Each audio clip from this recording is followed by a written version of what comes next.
kulanti wanaagsan daawadayaal magacaygu Cabdixakiin Cabdi Ismaaciil ku soo dhawaada barnaamijkan qurbajoog toddobaadkan idinkaga imaanaya gobolka Washington gaar ahaan magaalada Seattle barnaamijka qurbajoog toddobaadkan waxa marti igu ah Xamdi Xuseen Maxamed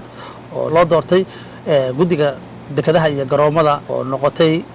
gabadhii ugu saameynta badnayd doorashadii 2 November ka dhacday gobolka Washington gaar ahaan magaalada Seattle culimadeeni baa noo duceeyay hooyooyinkeeni baa noo duceeyay ay garab istaagnaa kan maanta ku dhawaaqay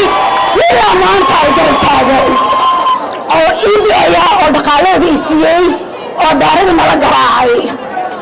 aniga waxaan ka tartamayay the Port of Seattle Commission Port of Seattle waa dowladda la saaro maalgelinta iyo lacagta ka soo baxda dekedaha iyo eraboorada tartankaas waxaan ka tartamayay 39 xaafado cities 39 cities baan ka tartamayay King County waxaa degan 1.4 million people waxaa codeeyay sanadkan 600,000 oo dad 600,000 dad baa codeeyay markaan ku dhawaaqayay culimadeena la hadlay hooyooyinkeeni baan la hadlay dad badan baan la hadlay oo aniga ugu dhiirigeliyey inaan cararo runtii kursi inaan isku soo sharaxo ma ahayn wax aan hamiirsaday oo u malaynay inaan samayn karoba mise aan rabay inaan sameeyo waxaan arkay baahida communitygeena ka jirta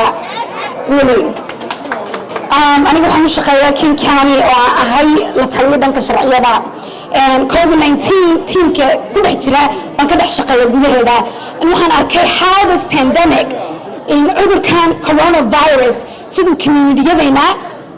u dhibaateeyey caafimaadka un maahe but even ganacsiyadayna there's a lot of small businesses that have been impacted by COVID-19 so waxaan ogaa inaan that I had the support of my community as well as shaqadan inaan garanayo markale ku soo dhawaada barnaamijkan qurbajoog waxaan rabaa inaan wax ka weydiiyo Xamdi maadaama loo doortay guddiga dekedaha iyo garoomada gobolka Washington bal shaqadeeda iyo waxyaalaha ay bulshada Soomaaliyeed uga faa'iideyn doonto sidoo kalena waxaan wax badan ka weydiin doonaa arrimaha Soomaalida ku xeeran Xamdi ku soo dhawow warbaahinta qaranka Soomaaliyeed iyo barnaamijka qurbajoog السلام عليكم دمان dadkana daawanaya oo wada salaamaya aan ku faraxsanahay maanta inaan ila joogo aan ka qayb galo interviewgan marka ugu horeysa Xamdi waa tuma alxamdulillah waxaan hay inaan Soomaali Mareykan baan hay Mareykanka waxa la keenay anigoo 3 jira soo Mareykankan ku aqliyeystay ku ilka dhacsaday aan ku aqal galay anigoo yar baa la keenay waxaan degnaa noloshayda intii ugu badnayd gobolkan Washington State waxaan ka soo qalin jabiyay the University of Washington 10 sanadood ugu dambeysayna waxaan ka dhex shaqaynayay waxa dawladda ku saabsan mise waxa bulshada ku saabsan waa waxaan jaamacadda ka soo dhex dhigtay maanta waxaan ka ahay la taliye dhanka sharciyada oo dawladdan hoose King County aan u ahay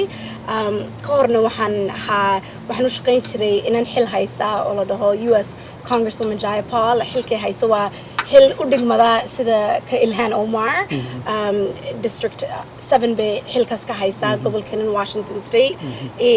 office-keedan ka dhex shaqayn jiray campaign manager baan u ahaa deputy district director baan u ahaa sanadkan waxaan doortay inaan kursi isku soo sharaxo aan xil u cararo alxamdulillah ilaahay baa mahadale inaan ku guuleysano xilkaas daawadayaal iyo dhegeystayaal Xamdi Xuseen Maxamed waxay ahayd doorashadii Joe Biden wakiilka xisbiga dimuqraadiga ee gobolka Washington ma ahan qof hadda siyaasadda soo gashay waa qof hore ugu dhex jirtay waana gabar Soomaaliyeed active waxaan rajaynaynaa inay xilkan iyo xilka weyn ay gaarto ugu horeyn waxaan rabaa inaan ku weydiiyo Xamdi anigoo ku hambalyeynaya bal sharaxaad naga sii sida ay u shaqeeyaan shaqada ka dhaxaysa garoomada iyo dekedaha so Port of Seattle Commission waa dawladda la saaro mas'uuliyadda iyo maalgelinta ka soo baxa eraboorada iyo dekeda waa nolosha hadda dadka Soomaalida degan King County mise gobolkan Washington State aad bay noloshana ugu tiirsan tahay eraboorada iyo dekedahaba wiilal badan baa dekedeena ka shaqeeya hablo badan oo Soomaaliya iyo hooyooyin baa ka dhex shaqeeya eraboorka waa dawlad مسؤولية قاعدة $38 billion baa dekedana soo dhex maraa waxaan nahay dekeda afraad oo Mareykanka ugu xoog badan soo dhaqaale badan baa soo dhex maraa waxaan u arkay waa meel aan u baahnayn inaan matalaad dhaba ka helno qof shaqaalooyinka u doodi karaa qof ganacsiyada yaryar u doodi karaa oo haddana cudurkan coronavirus pandemiga aan ku dhex jirno si aad buu u dhibaatooyin ugu keenay dadkan ganacsiyada leh iyo shaqaalooyinkaba dad badan baa shaqadoodii waayay mise ganacsiyo yaryar oo badan baa dhibaatooyin badan baa hadda haysataa waxa waaye dowlad wax ka qaban karta waxaas so waxaan jeclaaday inaan helno matalaad dhaba inaan ka dhex helno airportka iyo dekedaba qof dadka u doodi karaa oo ka doodi karaa dhibaatooyinka ay shaqaalooyinka haysta iyo ganacsiyada yaryarba waa gartay kursigan doorashadiisu sanadkii hore waxaa codeeyey ilaa iyo 400 oo kun oo qof sanadkan 600 oo kun baa codeysay alxamdulillah ala ku guuleystay maxaa kursigan lagu arkay lagu jeclaaday waa airportka iyo dekedaba guddiganayto Port of Seattle Commission-ka waxa waaye waa dowladda xoog weyn leh oo county oo dhan bay represent karayaan ay matalaan waa sidaan ku dhahay dowladdanayto portkana waxaa soo dhex mara lacag gaaraysa 38 bilyan baa sanadkii soo dhex maraa so ganacsiyada waaweyn baa dekedan indhaha ku hayaa ganacsiyada yaryaraha baa indhaha ku hayaa dad badan baa eega waxa soo dhex maraya iyo lacagta soo dhex martaa dekedeena so dad badan baa sanad walba isku soo sharaxa inay guddigaas galaan ay xilka ka dhex qabtaan sanadkanayto doorashadaynan waxaa codeeyey 600 kun oo qof baa ka dhex codeeyey gobolkan Washington State gaar ahaan King County 1.4 million baa register garaysan oo codeyn kartaa waxaan aragnay nambaro waaweyn aniga waxaan isleeyahay nambaradaas aan aragnay waxa keentay sida campaign-keena u wadnay dad badan baan la hadalnay county-gina waa county weyn oo dee 1.4 million baa ka dhex codeyn kartaa so meel walba magaaladii ka dhex galnay dad walba loo sheegay inta badan dadka soo galootiga xoog ma codeeyaan especially hadday hayn sanad uu US president-kii sharaxsanayn off year election bay dhahaan so sanadadaas off year electionka inta badan dad badan baa ka seexdaa doorashooyinka bas sanadkanayta wallaahi lacag badan baa la geliyey dad badan baa nala garaacay abaaro oo waxaan isku daynay inaan dadka gelino inaan ogeysiino muhiimadda leedahay inaad codeysid oo maaha inaa markuu US presidentka sharaxsan yahay maaha inaa codeysid bas sanadada kalebana waa inaa codeysaa and so sanadkanayto waxaan aragnay dad badan baa soo baxay I think cudurkan coronavirus iyo dhibaatooyinku dadka u keenayna dad badan baa raba inay arkaan yaa matalaya oo raba qof matala oo dadkii ay ku tiirsan oo ku dhex jira inay helaan so qof walba wuxuu raadinaya matalaad dhaba kursiganayto musharaxaad xilka haystay 8 sanadood baan la soo istaagay qofka xilka markuu hayo way adag tahay sida kursiga ugu qaadi kartid alxamdulillah ilaahay baa mahadaas leh inaan ku guuleysanay dad badan baa islahaa inaan helaynin way adag tahay runtii haddaad tahayba qof Soomaaliyeed mise qof soo galootiya way kasii adag tahayba inaa xil qof Maraykana inaa ka qaadid oo xilkii 8 sanadood hayay anakana waynoo hagaagtay waxaan isleeyahay waa saan u shaqaynay xoog baan u shaqaynay waxaan haana qof markii hore dowladda ka soo dhex shaqaynayay waxaan haa qof markii hore siyaasadda ka soo dhex shaqeeyay 10 sanadood wax ka badan baan siyaasadda iyo dowladdaba ka dhex shaqaynayay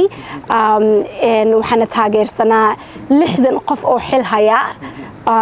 oo ay ku dhex jiraan dadka federalka noo fadhiista members of Congress baa ku dhex jiray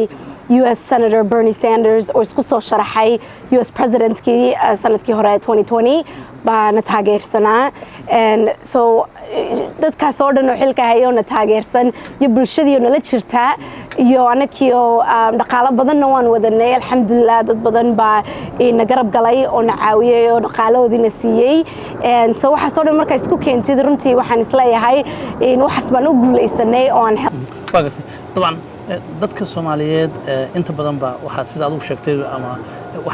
waxay maqlaan ama soo baxan doorashada madaxweynaha laakiin doorashooyinka kale oo muhiimka ah oo hadda kuwa aad ka soo baxday oo kale ma danayaan maxay tahay fariinta u diraysaa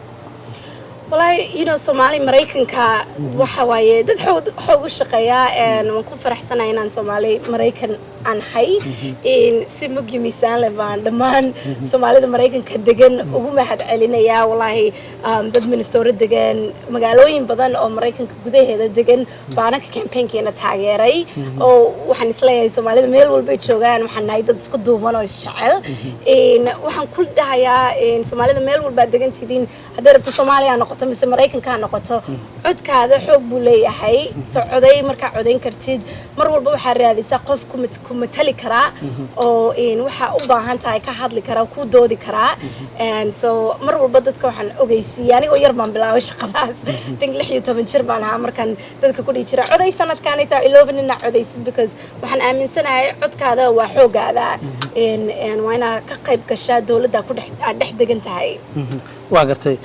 dhaqaalaha garoomada iyo dekedaha ka soo xirooda waxa u badan yahay garoonka diyaaradaha ee SeaTac sida hadda aad maqlaysidna waxa aan maqlaynaa sawaxan dadka qaar baa ka cabanaya sawaxankaas sida wajahaysa maxaa kaaga qorshaysan soo aniga xaafadda ma dhex deganahay diyaaradahan ka dhex qaylinayaan SeaTac baan dhex deganahay maybe 1 mile baan airportka u jiraa and runtii diyaaradaheena lacag badan bay soo geliyaan economygeena dad badan baa airportka u tagay inay shaqeeyaan but diyaaradahan inta badan cimilada dhibaatooyin u keenaan waxaa jirta ultrafine particle pollution wax la dhaho oo ka soo dega diyaaradaha gudaheeda gasolinka ka soo baxaya qiiqa ka soo baxaya waxa the University of Washington jaamacadan magaaladeenan waxay soo ogaatay in qiiqa ka soo baxaya diyaaradda inay dadka caafimaadkooda dhibaatooyin u keenaan oo things like high blood pressure dhiiggaada hadda markuu kaco qayladaas baa diyaaradda hadda waan halkan baan fadhinaa qayladaasaa maqlaysid xaafadaa jirta diyaaradda markay kacayso ee u dhowdahay oo dad baa jira oo they have heart monitors mise dhiigkar bay leeyihiin dhakhtaryaashoodii markay eegaan waxay arkayaan qofkaas diyaaradii xaafadoodii markay diyaaraddii u dhawaato oo diyaaraddii qacdo qayladii inay qofkaas dhiiggiisii kor u kicinayo aniga waxaan aaminsanahay hadda dadka soo galootiga mise dagaalkii Soomaaliya soo maray inay dhibaatooyin kalena usii geysanayso because waa dad iyaka already ba maybe some health issues qabaa oo caafimaadkooda ay dhiigkar qabaan mise jirooyin kala qabaan so waa muhiim guddiga airportka fadhiisanaya guddigana hadda aniga ku dhex jiro inay cimilada inay wax fiican ka taraan so taana waxaan jeclaan lahaa xoog inaan saaro daawadayaal iyo dhegaystayaal barnaamijka qurbajoog toddobaadkan waxaa marti noogu ah sidaan idiin sheegnay Xamdi Xuseen Maxamed oo ku guuleystay guddiga garoomada iyo dekedaha ee magaalada Seattle Washington waxaana aan barnaamijkeena ku soo qaadi doonaa haddii Allah uu ogolaado bal dadka Soomaaliyeed waxa ay ka faa'iido doonaan doorashadii 4 November ka dhacday ay ku soo baxeen dhalinyaro badan oo Soomaaliyeed taasoo noqotay taariikh lama ilaawaan ah ee ka dhacday gobolkan Xamdi anagoo sii wadaynayna maadaama aad tahay gabar Soomaaliyeed oo ka soo jeeda dalkeena Soomaaliya heshayna fursadahan hadda waddankeena waa soo kabanaya wuxuu leeyahay garoomo iyo dekedu leeyahay maxaa isleedahay waad uga faa'iideyn kartaa maadaama uu yahay xilkan xil weyn oo dabcan uu yahay garoonka dekeda afraad iyo garoonka tobnaad ee Mareykanka marka maxaa uga faa'iideyn kartaa isleedahay fursadahaas runtii Mareykankii baa liga dhex doortay and so waxaan dekedaheena iyo airportadeena ba adduunweynaha bay ku xidhan yihiin so waxaan jeclaan lahaa inaan Africa ku xidho dekedeenan ku taala Washington State hadda dekedeenan iyo airportkeena ba xoog bay u shaqeeyaan China Asia and so waxaan jeclaan lahaa continent of Africa inaan isku xidhno Soomaaliya hadday noqoto mise hadday noqoto other countries or within Africa so taana xoog waan saari doonaa insha Allah waa gartay garoonka diyaaradaha ee magaalada SeaTac waxa ka shaqeeya dad badan oo Soomaaliyeed waxay ka cabanayaan baahiyo badan sida hadda meel ay ku tukadaan oo kale mar baa la sheegay inay ka caawdeen maxaa kaga qorshaysan والله waxaan jeclaan lahaa waxaas oo dhan inaan xooga saaro iyagana ila taliyaan guddi in shaqaalooyinka inaan sameeyo sida noo sheega nugula sheegi lahaayeen sidaan kala caawin lahayn waxaas in soo xooga baan saarayaa hadda wiilal badan iyo hablo badan baa ibn jaamacadaheena ka soo baxa oo markay jaamacadii dhameeyaan in haysanin meel shaqo u tagaan so waxaan also jeclaan lahaa xooga inaan saaro inaan tuso jidkay u mari lahaayeen siday in erboorada iyo dekadaha shaqooyinka ugu sarsareeya inay ugu heli lahaayeen iyo waxaan rabaa inaan xooga saaro farsamada gacmaha tradeska oo shaqooyin badan baa jirta oo in tradeska iyo farsamada gacanta ku takhasusi kartid oo u baahnaynba inaa 4 sanadood jaamacad tagtid oo lacagta jaamacadda bixinin soo qofkii hadduu in schoolkii hoose high schoolkii dhameeyo wuxuu tegi karaa apprenticeship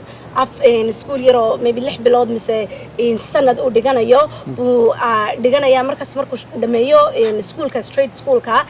marka toos buu galayaa shaqadii in dekada mise airportka soo shaqooyinka saas camala iyo waxbarashada saas camalana waxaan jeclaan lahaa xoog inaan saaro xamdi waxaad noqotay gabadhii ugu horeysay oo soo galooti ah afrikaan ah muslima Soomaali ah oo ku guuleysata guddiga dekadaha iyo garoomada maxay is leedahay waa gabdhaha Soomaaliyeed way ku soo kordhinaysaa صح waxaan noqday gabadhii ugu horeysay oo Soomaali Mareykan ah oo gobolkan la ka doorto in waa taariikh bay noo noqotay in cod 290 ka badanna waan ku soo baxnay oo taana taariikh bay noo noqotay waxaan filanayaa waa codkii ugu badnaa oo qof Soomaali Mareykan ah oo helo in North America gudaheeda in runtii waa miday Soomaalida oo dhan ku faani karaan gabdhaha Soomaaliyeedna mar walba waan ku dhiirigeliyaa inay waxa dawladda ku saabsan inay ka dhex shaqeeyaan waa muhiim inaan dawladdeena ka dhex muuqano hadaa Soomaali Mareykan nahay mise Soomaalida adduunweynaha jooga oo dhan in dawladda adiga ku doodaysa waa qasab inaad ka dhex muuqatid so hablaha Soomaaliyeed meel walba ay joogaan waxaan ku dhiirigeliyaa waxbarashadooda inay meel fog ka gaaraan iyo shaqooyinkoodaba waa gartay gobolka Minnesota sanadkan idinka hoggaanka qubo joogta markaad maqashay intaas oo qof baa soo baxday maxay kugu abuurtay والله ما كفر حياة قف سومالي مريكان بان حي أو يدو ير مريكان كلا كناي سدح شربان هامر كان مريكان كلا كناي أف سومالي مريكان كجودة إذا كل حبرتي and so وان كفر حامر كان أركو دت كيجا هرمر كجارية دولتي كده موقدا مثل even مركي جناحسيا نقدانا دا جناحسير يرو بدن با قبل كنا يمين الصورة با كتالا محل يا سومالي ده مش هتشوكتان بقولي بقولي استحوق الشقية ما له روح على داعي ديارتي بعدنا كعلي داود يالي يدق استيال sida la socotaan ba sawaxanka iyo qeyrada aad maqlaysaan waa meesha loo doortay Xamdi Xuseen Maxamed dabcan marka shaqadii loo doortay hadii ay naga soo dhaxgasho naga raali ahaad maxaa ku qorshaysan inaad qabatid maadaama dadka Soomaaliyeed ay aad ku soo dhaweeyeen haday ahaan lahayd gudihii iyo haday ahaan lahayd dibadda waxaan jeclaan lahaa in dekedana waa deked caalamiya waxaan jeclaan lahaa in dekeda ku xiro dekedooyinka ku yaala in continent of Africa takalan jeclaan lahaa inaan ka dhex shaqeeyo horumarka ganacsiyada yaryar horumarka shaqaalooyinka iyo waxbarashada ku saabsan farsamaha gacmaha baan rabaa inaan xooga saaro insha Allah inta ku jirtay doorashada maxaa waxa qabada la kulan marka tahay qof soo galootiya Somali American marka tahay oo de magacaadina hayn magacyadii dadkan cadaanka u barteen dad badan baa oo even Soomaaliya baa igu dhahay Xamdi magacaada saddexaad Xamdi Xuseen Maxamed baa leedahay Maxamedka ma xarafyo ka reebtid oo maamo ku carartid runtii aniga mar walba waan ku faraxsanahay qofkaan ahay ma iska qariiq inaan Soomaaliyeed baan ahay inaan Mareykan baan ahay magaceygana aan ku faanaa waxaan aaminsanahay magaca Maxamed hadaan iska bedelo waa anigoo ilaahay baan dagaal galay so man iska bedelin oo waxa lagu qaatay lagu doortay magaceygii oo Xamdi Xuseen Maxamed dadka badan oo noo codeeyay Soomaalida laakiin countiga gobolkan Washington number yar bay ku degan yihiin hadaa la eego maybe in Washington kaligeed 0.2 baa maybe ka naxay runtii soo dadkana doortay waa in Mareykan waa dad cadaanana doortay in waxay doorteen fikradooyinkayga iyo waxaan ku soo kordhin doono siyaasadda iyo dawladda Mareykanka bulshada Soomaaliyeed ka daawanaysa telefishinka qaranka Soomaaliyeed iyo barnaamijka bulshada maxalliga والله Soomaalida meel walba ay joogaan aad iyo aad baan ugu mahad celinayaa si mug iyo miisaan leh baan dhamaantiin igu wada mahad celinayaa garab istaag ay tusan maanta ilaa maalinta ku guuleysanay in dad Soomaali ay soo wacay ii duceynayay you know in hadday noqoto gobolka Minnesota oo musharaxiin badan baa ka soo dhaxbaxa magaalada Minneapolis Soomaali badan baa ka soo dhaxbaxda and so in Soomaalida meesha joogaan waxaan leeyahay isku duubnaada isjeclaada isla socda isgarab qabta insha Allah na meesha joogtiin ba guuleysta baan leeyahay waxa dhahay in saad ogtahay wiilal baa tagay daruurta la the moon right inama daruurta tagay the moon ka landed on the moon aniga waxaan aaminsanahay maalin dhow waxaan arki doonaa in Soomaaliya la dhahay moonkii bay ku laan garaysay dabcan waa way qofkii break waxa ka jira waa socon kartaa ilaa iyo cirka waa socon kartaa waa mahadsan tahay Xamdi Xuseen Maxamed sida aad fursadda noo siisay iyo sida bulshada Soomaaliyeed iyo gabdhaha Soomaaliyeed u dhiirigelinaysid waana ku hambalyeynaa daawadayaal iyo dhageystayaal barnaamijkan qolka toddobaadkan idinkaga imaanaya magaalada Seattle ee gobolka Washington gaar ahaan meel u dhow gegida diyaaradaha magaalada Seattle waan idin socodsiinayay anigoo ah Cabdixakiin Cabdi Ismaaciil ayna marti igu ahayd Xamdi Xuseen Maxamed oo ku guuleysatay guddiga dekedaha iyo garoomada gobolka Washington gaar ahaan magaalada Seattle inta ay ku soo aadmeerina barnaamijka lamid inta wada dibadda ugu kulmi doono waxaan idinkaga tegaynaa nabadino